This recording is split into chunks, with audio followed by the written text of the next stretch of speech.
Hi, Sharon DeMonte here, your tastemaker from Winemaker's Pantry. Today we're going to put together a tasty little cocktail meatball. I mean, who doesn't love a cocktail meatball? We're going to make ours with a pound of ground beef, and then I've already sauteed up 1/3 a cup of some yellow onion, just sweet yellow onion. And by the way, this is a one-pan dish, so I didn't even wash that pan. I just sauteed this up in because we're going to reuse it to cook up the meatballs in just a few minutes and to make our sauce later. To the ground beef and the onion, we're going to add a half a cup of panko breadcrumbs, and we're going to add a little bit of parsley, about a quarter cup of chopped parsley. And then most important is going to be 1 tablespoon of the Pinot Noir blend spice pairing from Winemaker's Pantry.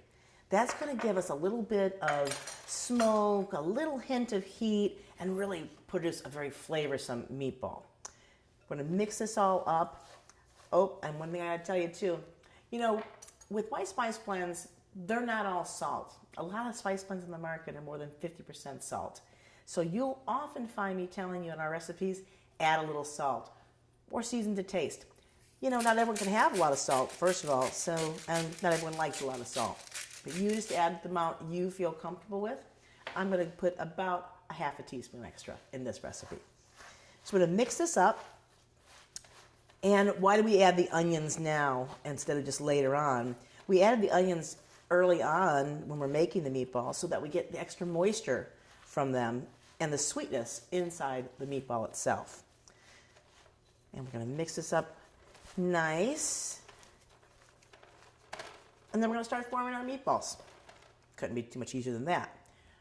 Here's a little trick for you. If you don't want the meat to stick to your hands, just rub a little olive oil on your hands, and then the meatballs won't stick. We're gonna go with just a single bite. You don't want it too big. Your girlfriend's coming over, they're holding a wine glass in one hand and they got a cocktail meatball in the other. You don't want them dropping either one. All right, just like that, little guys. And we're gonna roll a bunch of these up, and then we're gonna cook them all together. What we're doing now is lightly browning the meatballs on all sides. But we're not going to fully cook them right now because we're going to finish them with the sauce. All right, so here's where we're at, guys. We've sauteed up these meatballs, just brown them light in the outside, but they're not fully cooked yet because we want to finish them with the sauce. And to the same pan, we're going to add a quarter cup of finely chopped shallots, and we're going to add about a cup and a half of chopped up seedless grapes. You can use black grapes or the red grapes, either one, but definitely stay with the red since we're serving Pinot Noir. And also to that same pan, we're going to add about a half of a cup of tart cherry jam. And then I'm going to return this to the stove, and we're going to finish cooking up the sauce.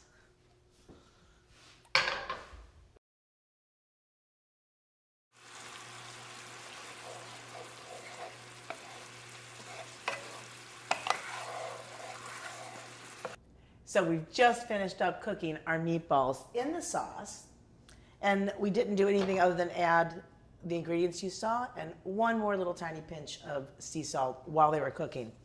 And now we're going to plate them up, and we'll add some really good garnishes. These are so much fun. You can really experiment with all different types of, added ingredients if you want. You could even switch up the flavor of the blend if you want to go with, say, the Merlot instead of the smoky and spicy Pinot. That would be fantastic. Just make sure you're serving a Merlot that night. All right, those are all set. Kind of a cute little dish. And now we're going to finish our garnishes. A little bit of parsley just for a little bit of that bright green color, and some crushed pistachio nuts. Again, for crunch, but also for color. And some pomegranate seeds. Now last, a little bit of Greek yogurt that I've mixed a tiny bit of water with, just to make it a drizzle. And we'll put some cute little cocktail forks in these, so our friends don't have to worry about using their fingers. And there we go. Some of the best little cocktail meatballs you're ever going to eat.